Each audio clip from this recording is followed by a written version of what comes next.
नमस्कार, capital TV Bihar देख रहे हैं आप और आपके साथ मैं हूं दिव्या।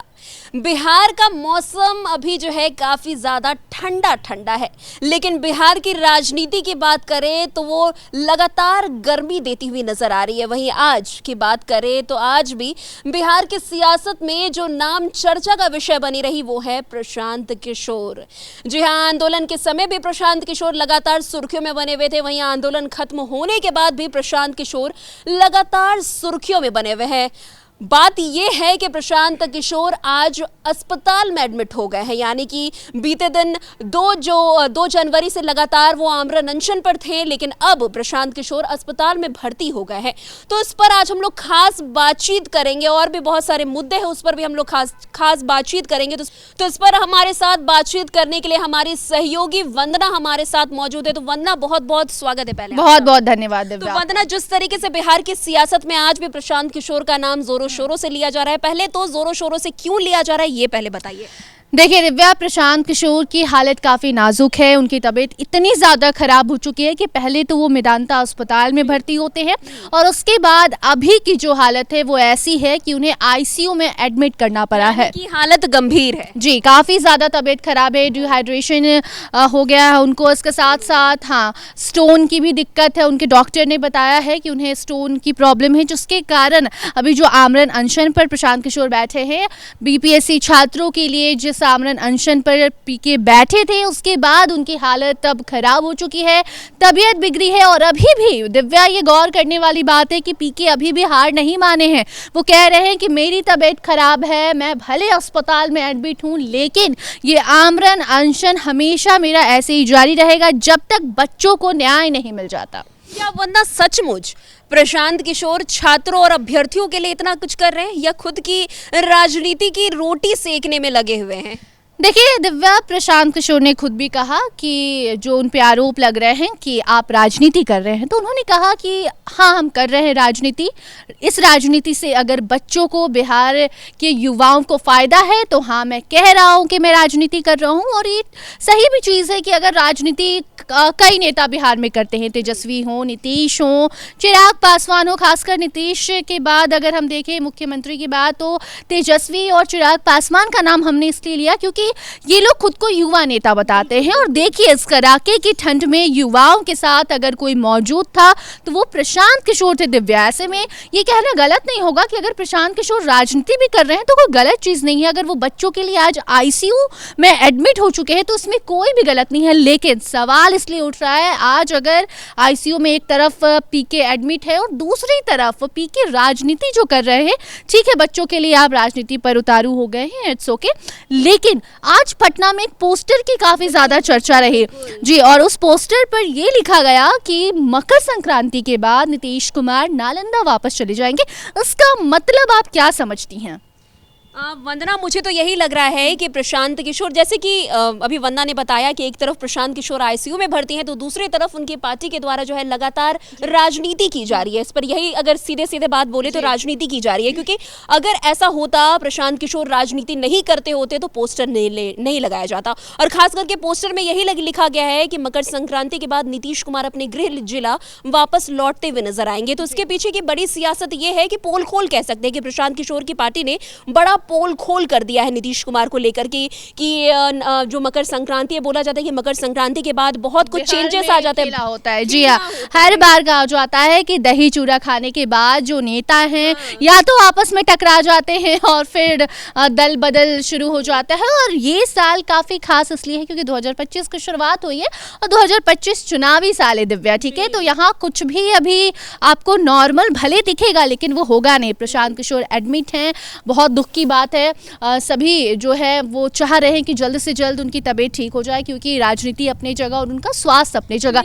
लेकिन इसके साथ साथ दिव्या, हम जो चर्चा कर रहे हैं कि आज दिन भर प्रशांत किशोर बीमार तो हैं, लेकिन इसके साथ साथ जो जन स्वराज है वो प्रशांत किशोर की तबीयत ठीक होने की कामना करने के बजाय जाकर राजनीति, जी हाँ, बिहार में पोस्टर वार शुरू हो गया है। प्रशांत किशोर जो कहते हैं कि हम नेता नहीं हैं, हम तो ये आम जनता के साथ हैं, आम जनता के बीच रहने वाले एक आम से इंसान है, हैं। तो फिर आज जब प्रशांत किशोर एडमिट हैं, मेदांता में जाते हैं, आईसीयू में एडमिट हो जाते हैं, तबीयत इतनी खराब हो जाती है, तो पोस्टर वार की क्या जरूरत थी? और उस पे नीतीश कुमार को नालंदा भगाने का जो बात कहा गया है कि नीतीश कुमार मकर संक्रांति के बाद ट्रेन से वापस चले जाएंगे, ये साफ बताता है कि पीके भले अस्पताल में भर्ती हैं, लेकिन वो एक भी मौका नहीं गंवाना चाहते हैं जिससे युवा जो हैं वो ये ना भूले कि उनके नेता पीके हैं, ना कि मुख्यमंत्री नीतीश कुमार। प्रशांत किशोर को अगर देखें, क्योंकि प्रशांत किशोर की पार्टी को ये पता है कि अभी लाइमलाइट में कौन सा नेता है, नीतीश कुमार है, क्योंकि उनके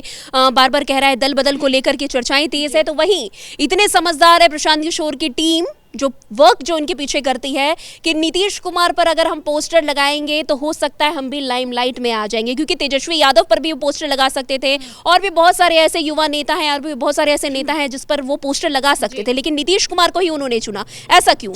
ऐसा इसलिए क्योंकि 2025 चुनाव है अभी, ठीक है, विधानसभा चुनाव है और ये कहा जा रहा है कि ये चुनाव काफ़ी ज़्यादा खास है क्योंकि ये आगे की रणनीति तैयार करेगा, बिहार का भविष्य तय करेगा, बिहार का मुख्यमंत्री कौन होगा ये तय करेगा। और ऐसे में बिहार के मुख्यमंत्री के तौर पर बिहार का हर एक व्यक्ति नीतीश कुमार को ही पसंद करता है। और अभी जो साल के शुरुआत में प्रशांत किशोर की छवि बनी है, बिहार का हर एक युवा, हर एक नेता, हर एक दल में अगर चर्चा हो रही है दिव्या, तो सिर्फ प्रशांत किशोर की हो रही है। ऐसे में प्रशांत किशोर ये दिखाना चाहते हैं, युवाओं को बताना चाहते हैं जो बिहार का भविष्य है कि देखिए आपके नेता हम हैं, सीएम चेहरा हम हैं, भले वो कितना भी कह ले कि हम नेता नहीं है, लेकिन अगर आप नेता नहीं हैं, आप राजनीति कह रहे हैं कि हम कर रहे हैं, तो आप बच्चों के लिए राजनीति कीजिए, बच्चों की बात कीजिए। आप बड़ा सा पोस्टर लगवा सकते थे और ये लिखवा सकते थे कि बच्चों को न्याय नहीं मिलेगा तब तक प्रशांत किशोर पटना में एडमिट हो या फिर दिल्ली में एडमिट हो, बच्चों को न्याय दिलवा कर रहेंगे। लेकिन पोस्टर क्या लगता है कि नीतीश कुमार को नालंदा भगा कर रहेंगे। ये भी पता है कि किस पर हम लोग राजनीति अच्छे से कर सकते हैं। समय ऐसा है कि अगर अभी प्रशांत किशोर इस लाइमलाइट में आने के बाद अगर पीछे हटते हैं तो फिर शायद कोई मुद्दा मिले ना मिले, हालांकि बिहार है, मुद्दा मिल जाएगा, कोई मुद्दे की कमी नहीं होती है, लेकिन बाकियों से अलग मुद्दा कैसे पीके उठाए वो अच्छे से जानते हैं क्योंकि वो एक चुनावी रणनीतिकार है, वही नेता बनाते हैं और वही नेता से लोगों को नीचे लेकर आते हैं। उन्होंने कहा भी था कि पीएम मोदी को हमने ही पीएम बनाया है और आज जो लोकसभा चुनाव का परिणाम आप देख रहे हैं, जो उनकी लोकप्रियता घटी है वो मेरे कारण घटी है। तो भले भांति प्रशांत किशोर एक चुनावी रणनीतिकार हैं, इसलिए वो जानते हैं कि कैसे लोगों को खुश करना है, कैसे साधना है लोगों को। वही दूसरी खबर जो है प्रशांत किशोर से ही रिलेटेड है, लेकिन प्रशांत किशोर की मुद्दे में जो है दूसरे नेता की एंट्री हो गई है। ये नेता कोई और नहीं, तेजस्वी यादव है, जो खुद को युवा नेता कहते हैं और जो बीपीएससी के अभ्यर्थी लगातार प्रदर्शन कर रहे थे बीते दिन एग्जामिनेशन को कैंसिल करवाने के लिए, तो उस समय तेजस्वी यादव का एक लाइन था कि अगर अभ्यर्थियों को डंडा पड़ेगा तो सबसे आगे हम होंगे। अब अगर अभ्यर्थियों पर कुछ भी होगा, कोई भी प्रताड़ना होगी तो सबसे आगे हम खड़े नजर आएंगे। लेकिन इसके बाद अभ्यर्थियों पर लाठी चला, वाटर कैनल का इस्तेमाल किया गया। वहीं अभी अगर बीते दिन की बात करें तो प्रशांत किशोर लगातार उनके लिए आमरण अनशन पर बैठ गए, लेकिन कहीं तेजस्वी यादव नजर नहीं आए और खुद को युवा नेता कहते हैं। लेकिन इस बीच तेजस्वी यादव ने जो है प्रशांत किशोर को लेकर के एक तंज भी किया है कि अगर हम चाहे तो गांधी मैदान पूरा फुल करवा सकते थे, यानी कि कहीं ना कहीं वो प्रशांत किशोर पर निशाना साधते हुए नजर आए हैं। देखिए दिव्या, जो आपने एक लाइन कहा कि तेजस्वी कहते हैं कि युवाओं के लिए सबसे आगे अगर कोई है तो वो तेजस्वी है, वो हम हैं, तो गलत नहीं कहते हैं। आगे वो हर मुद्दे पर रहते हैं लेकिन जमीनी स्तर पर नहीं, सोशल मीडिया पर। इसीलिए उन्हें कहा जाता है ट्विटर बबुआ तेजस्वी, फेसबुक बबुआ तेजस्वी, इसीलिए क्योंकि वो कहीं भी बैठे रहे मुद्दे वो देखते रहते हैं बिहार में क्या हो रहा है। हालांकि इसमें तो उनकी बहन भी एक्सपर्ट है, रोहिणी, ज्यादा मेहनत नहीं लगती। जी हाँ, इसीलिए वो अगर कहते हैं कि युवाओं के लिए सबसे आगे वो हैं, लाठी अगर चल रहा है तो हम आगे हैं, तो लाठी खाने में भले प्रशांत किशोर कहे और प्रशांत किशोर ने दिखाया कि कैसे वो बच्चों के साथ इस ठंड में मौजूद थे, लेकिन तेजस्वी की तस्वीर सामने आई थी जहाँ वो राबड़ी देवी के साथ बैठकर आग ताप रहे थे। रूम में हीटर, बाहर आग तापना, कभी दुबई, कभी लंदन, कभी यहाँ कभी वहाँ घूमते रहना, हाँ, और कहीं भी बैठकर ट्वीट करने में तेजस्वी सबसे आगे है। तो शायद ये तेजस्वी भूल रहे हैं कि जब वोटिंग का दिन आता है तो लोग ट्विटर और फेसबुक और इंस्टाग्राम के माध्यम से वोट नहीं करते हैं, बल्कि वो जाते हैं बूथ पर और वहाँ वोट करते हैं, और जो परिणाम आता है और जो सीएम की कुर्सी या फिर उप मुख्यमंत्री की कुर्सी जो चाहते हैं तेजस्वी यादव या फिर लालू यादव का सपना है कि मेरे बेटे सीएम बन जाए, तो सीएम में भी वो बन जाए, लेकिन ट्विटर और फेसबुक के, ना कि बिहार के। और जाकर गद्दी पर भी बैठना होगा तो ट्विटर और फेसबुक पे ही शायद उनको बैठने का शौक होगा। इसलिए जब भी युवाओं की बात आती है, युवाओं के मुद्दे उठाने होते हैं, तो तेजस्वी चले जाते हैं ट्विटर पर और वहाँ अपना काम चालू कर देते हैं। तंज करना क्या अभी जरूरी था तेजस्वी के लिए? क्या उनको लगने लगा कि भाई जो आमरण अनशन हुआ बच्चों के लिए, या जो भी बच्चे अभी जितनी लाठी डंडे खाए, उस समय हम उनके सामने शारीरिक रूप से तो मौजूद नहीं थे, लेकिन चलो भाई तंज कर देते, कुछ तो कुछ लाइमलाइट में आ ही जाएंगे। आप शायद वो बात करिए जहाँ उन्होंने कहा कि हम तो पटना भर देते, गांधी मैदान भर देते, तो जब भर देते तो क्यों नहीं आए भरने? कहाँ गए आपके लोग? बच्चों को सबसे ज्यादा जरूरत थी उनकी, तो कहीं नजर हाँ, आप सिर्फ ट्विटर, फेसबुक, इंस्टाग्राम भर सकते हैं, और ज्यादा से ज्यादा बहुत सारे ग्रुप्स होंगे वो भर सकते हैं। अगर तेजस्वी कुछ भर सकते हैं तो अपना जब कोई अभियान करते होंगे, सदस्यता अभियान कर रहे हैं वो, या फिर कोई सभा करेंगे तो वो मैदान भर देते हैं। लेकिन युवाओं के लिए आपने कुछ नहीं भरा, कुछ नहीं किया। आप दिल्ली से आते हैं, कोलकाता से आते हैं, और अगर जाके युवाओं से मिलकर आ जाते हैं और कहते हैं कि लाठी डंडे पड़ेंगे तो हम आएंगे, कहाँ थे जब वाटर कैनन का इस्तेमाल किया जा रहा था इस ठंड में, जब बच्चे रो रहे थे, बिलख रहे थे, और उस वक्त सवाल उठाया जा रहा था कि प्रशांत किशोर भाग गए। ठीक है, प्रशांत किशोर भाग गए, लेकिन आप प्रशांत किशोर से पहले बिहार की राजनीति को जानते हैं।